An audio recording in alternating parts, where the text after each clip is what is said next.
Mula sa litid na binabalik-balikan dito sa Novaliches hanggang dito sa may 13 Martires na Lomi at Goto, Batangas na nagsimula lang sa paglibang-libang nila.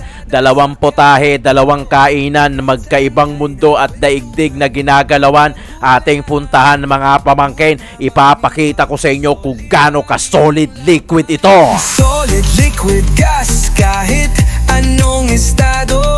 Tuloy ang saya, tuloy ang gulo. Tito ng ina mo, Tito Jom ang sigurado. Food trip bossing, walang kapantay to. Okay mga pamangkin, nandito tayo sa Purok 2, Barangay de Ocampo, 13 Martires. May kodigo ko eh. 038. Etong nasa likod natin, Goto, Batangas, Lomi, Batangas, at saka yung mga bulalo.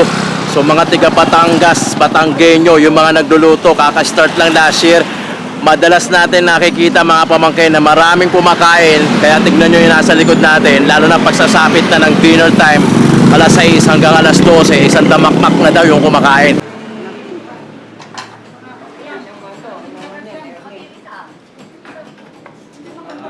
Sa totoo lang, gusto nga lang talaga namin maglibang nung una sana. Ngayon nga, nangyayari parang hindi na libang, talagang seryosohan na. Oo, nagkakaseryosohan na kami magkumpare. Sa dami na kumakain nung una, 2 ano lang kami, 10 kilo. Nag-try kami 10 kilo, naubos naman. So, hanggang sa umangat ng umangat, ngayon nakakaano na kami, mga average na kami ng 80 kilos a day na Mickey. O, napansit. Plus yung 20 kilos na goto and 20 kilos na bulalo araw-araw. Tsaka may partner kami ng ano, itong buns namin. Sariling gawa rin to. Sariling gawa. Hindi ordinaryong mona yan, pre. Hindi ordinaryong mona. Galing lipa rin. Talagang pinapagawa talaga namin. Masasarapan naman sila kasi malambot. Parang ano na siya eh. Parang ensaymada na buns ang dating.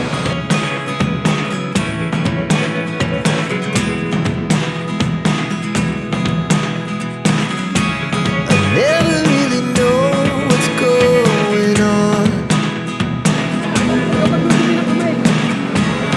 Look at me sometimes like all you want to do is run. Hear me out, hear me out. It's all the things you never show. There are the things I want to know. Bago natin tikman yung chami, yung lomi, at saka chami, saka yung bulalo, dito muna tayo sa 75 pesos na Batangas lomi. So meron ako nakikitang noodles na galing daw sa Batangas, sabi ni Sergio. Tapos syempre may chicharon, may atay, tapos merong laman. Tapos syempre merong sibuyas at kalamansi. Na titirahin na natin to dahil isa to sa mga nagpapasarap sa mga Goto Batangas, Lomi Batangas. So titikman natin ng wala munang sibuyas. Solid yun sarap. Yung sibuyas, sabi ni Sergio, pwede ka naman manghingi na manghingi. For as long mura pa yung sibuyas, syempre. Kasi minsan nagtataas hindi iba-iba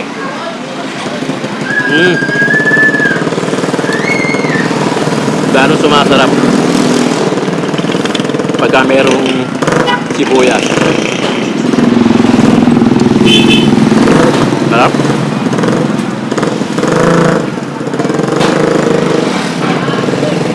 Yung sinasabi ni Kuya na yung noodles nila ginagaling pa ng Batangas, lumuluwas pa siya every 2 days para makapili kasi nga daw yung mga noodles dito sa atin meron mga preservatives.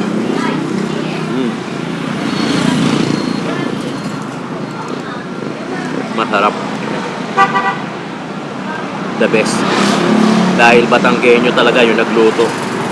Napadpad tayo rito sa 13, tabing kalsada, kaya hindi mo siya, wala kang dahilan para hindi mo siya makita. Makikita mo talaga siya. Sarap. Mamaya tikman naman natin yung Goto Batangas. At saka yung bulalo. Yun naman ang parang gusto ko matikman ngayon. Mahap. Lasang-lasa mo yung ano. Hindi siya ganun kalapot ha. Hindi ganun kalapot. Pero syempre, given naman sa Lomi Batangas yung malapot eh. Pero ito hindi masyado nga malapot.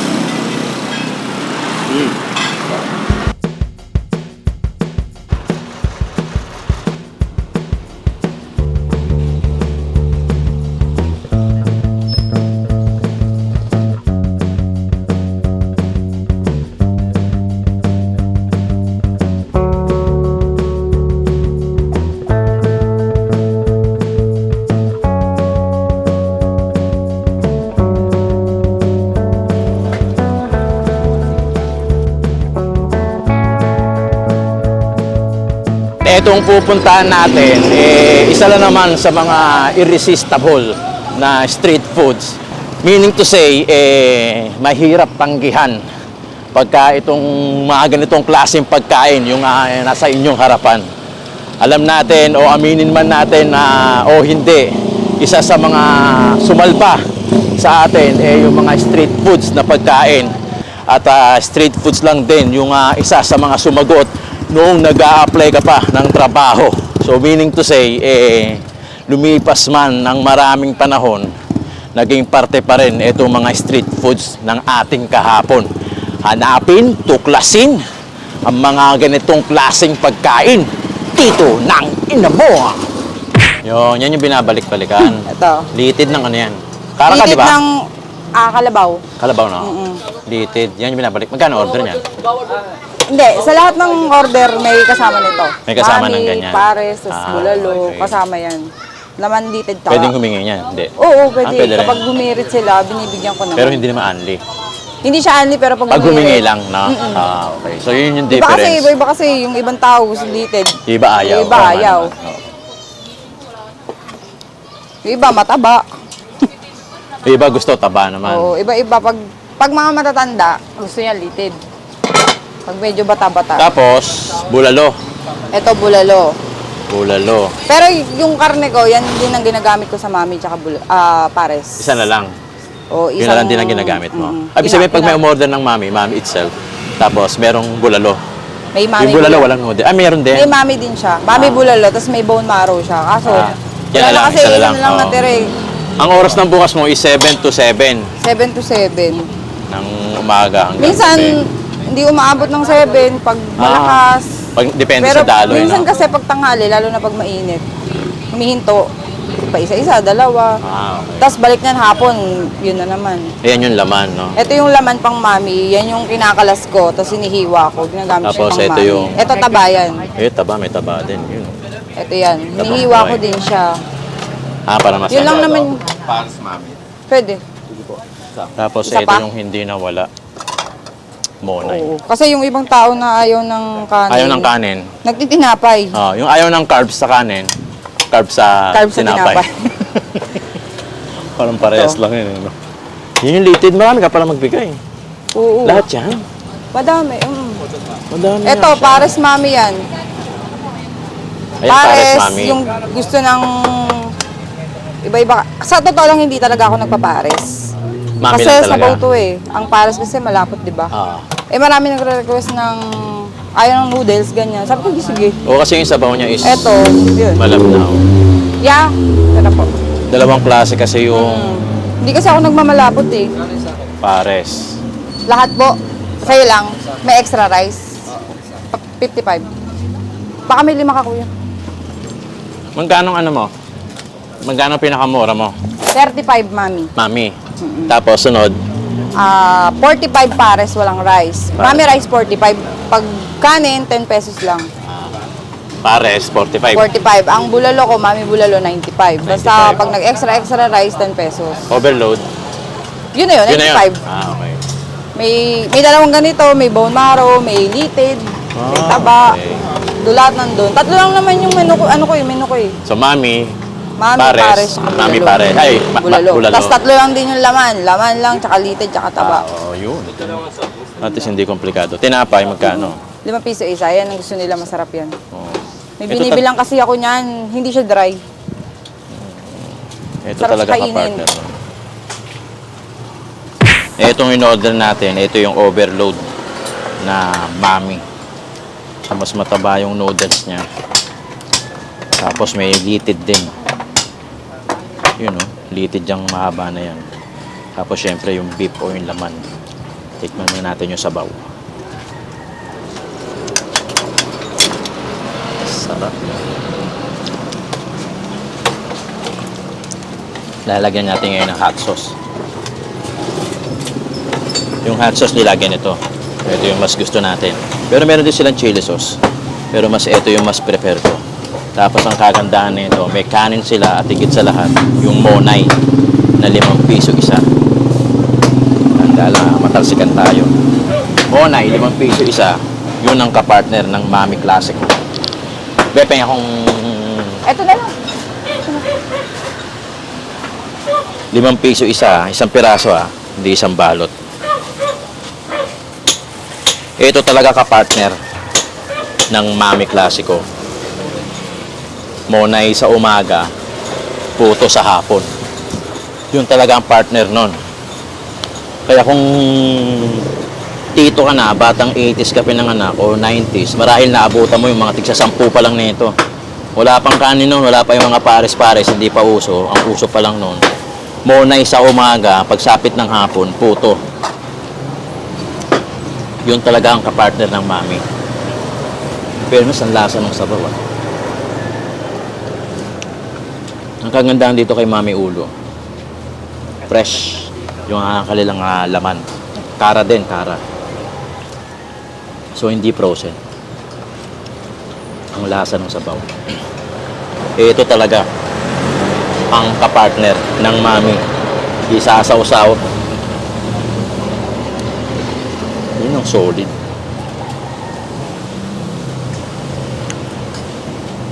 Gaya na sinabi natin sa intro. Totoo yun. Mahirap iwasan yung mga ganito pagkain, lalo na kung ito yung kilalakihan mo o ito yung sumalba sa'yo noon nung nag-a-apply ka ng trabaho, mga tricycle driver, mga estudyante na hindi ganun kalaki yung baon nila.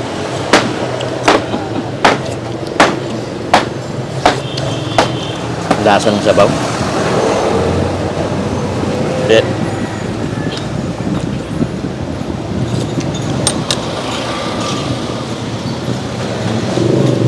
Number 1 na sign pagka nasarapan si Tito ng ina niya.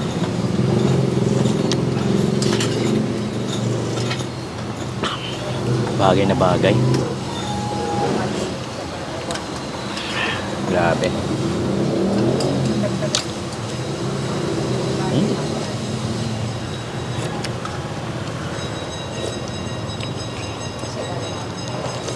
Sipit-sipit. Kakain kang pawisan. Hindi siya unli. Hindi unli taba, hindi unli litid. Pero pwede kang mangingi. Yun yung difference. Hindi siya unli, pero pwede kang mangingi pagka trip mo pa. Yan, dito din. Kaya na ito, puro taba. Binablog na talaga ng mami mo. Ang lasa ng sabaw, grabe.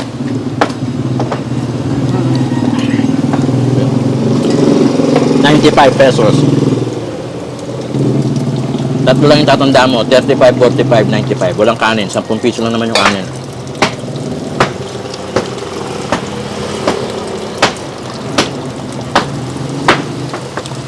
Hindi ko alam kung bakit ito talaga yung paborito ng tito ng ina niya. Grabe. Ang lasa ng sabaw. Litid. Mami, extra, 55. Solid. Wala akong masabi.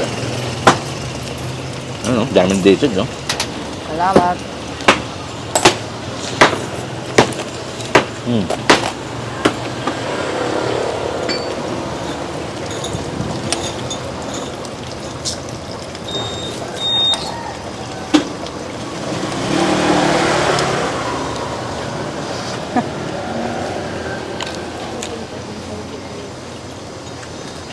Ha?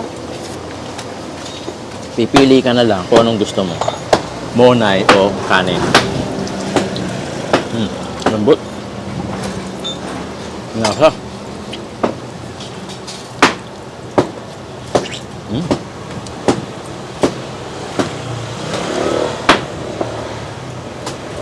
Okay, ah.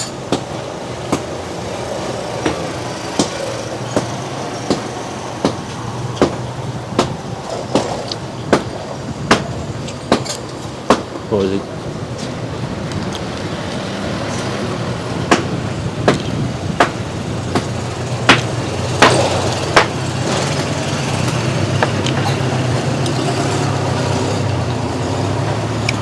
Marahil yung iba sa inyo, naalala nyo pa yung mga ganitong klaseng mami klasiko. Tawag sa kanila pa nun, maming gala eh. Pag wala kang tissue, tinapay mo.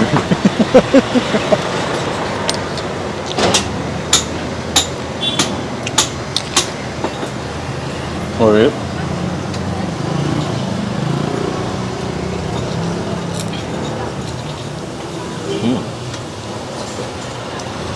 Panalo yung sabaw. Panalo yung naman.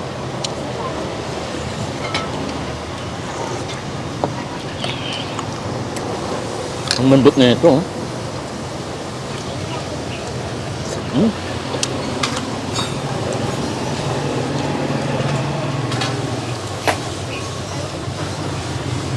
Oh, yeah.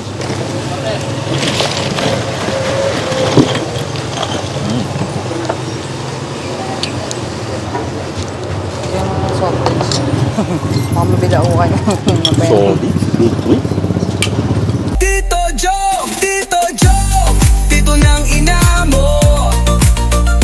Food vlogging ng masa, astig sa kwento. Kainan, bardagulan, walang kupas ang trip. Solid liquid gas, Tito Jom legit.